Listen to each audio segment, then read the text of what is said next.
Today I want to introduce my favorite fintech stock. Is it the wonderful Robinhood? No. Is it the mediocre Square? No. PayPal? Absolutely not. It is a company called Sezzle. This is a buy now, pay later company. When you guys hear that, you're probably thinking Klarna, Affirm. Yes, it's the same kind of business, but no, it's not as poorly managed or as bad as those. So I hope if you haven't heard about this company, you can stick with me as I go through this Q1 earnings and really explain why this is such a good company.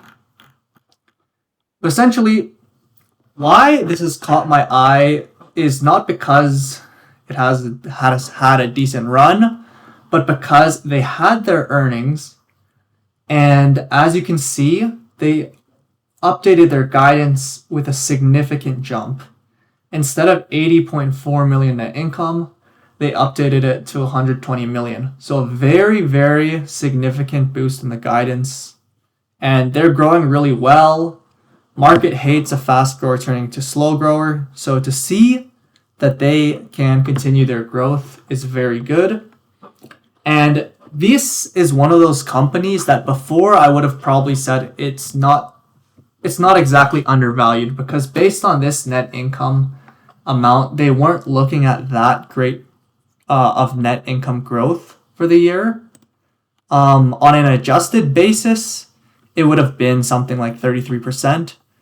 On a GAAP basis, it would have technically been a decline because they had a one-time tax benefit, but that's besides the point.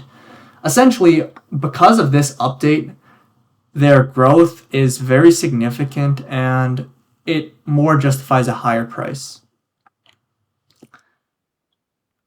But yeah, to get into this is one of those companies that have some sort of subscriber metric. These are always good because I find that subscriptions in general are kind of sticky and subscribers kind of just stick what the company's doing and it's easy to grow them. So they've been growing their subscribers. You can see a quarter-over-quarter decrease, and that's just because the seasonality of these kind of things, but that's no problem. You can see that as their subscribers are growing, you can see that these kind of subscribers are ordering 10 times more, and that's just good for the business. When it comes to engagement metrics, pretty good on all fronts. The only thing slightly disappointing would be active customers. Now, with buy now, pay later being pretty behind in North America, in my opinion, I think there's quite a long runway to improve this. So I would be pretty disappointed if there was negative year-over-year growth in the future, and it might be something that would make me sell. But as long as this is uptaking, I wouldn't be too upset, especially if the number of transactions keeps skyrocketing like it is. And as you know, with people just being financially more tight than they used to be, cost of living problems, it would make sense for buy now, pay later to be on quite a good come up. So, as you can see, just they're on hyper growth. This was set to slow significantly based on previous guidance, but because that is not the case from their new guidance and their current valuation is not really demanding, I think there is a very, very good opportunity here.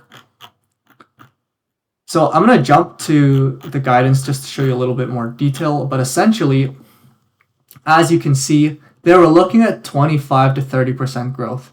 So that didn't demand that high of a multiple. Looking at 60 to 65% top line growth and significantly better net income on an adjusted basis to ignore the one-time tax benefit. I mean, we're looking at 14 million on 66 versus 54 on 66. So if you use a simple thing, like for example, a price earnings growth ratio, you can see why it makes sense that there should be such a high multiple compared to before they updated their guidance. And if we're to look at the current PE on a trailing 12-month basis, we'd be looking at about 33.5. Now, this isn't low by any means, but considering we're looking at very, very high net income growth, well exceeding that 33% for a price earnings growth ratio of 1, and then very, very good revenue growth, it makes sense for it to be significantly higher. And right now the stock is trading at about 99. My fair value estimate exceeds 200. So will it get there? Maybe, maybe not. But I do think this is undervalued despite being essentially at all-time highs. One thing to also note is there's hovering right around 100. They kind of went up and then went back down.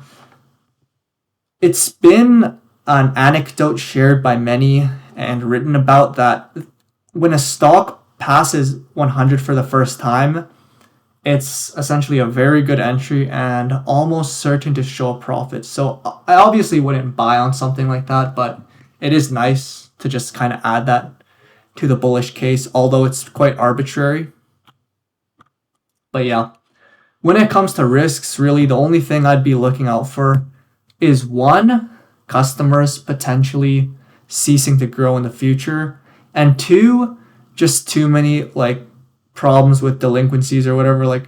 They have a really good algorithm to prevent too many losses, but there's no guarantee that they'll be able to keep that up forever. So that's all for this video. I hope you take a look at this company and I hope you're able to make money from it.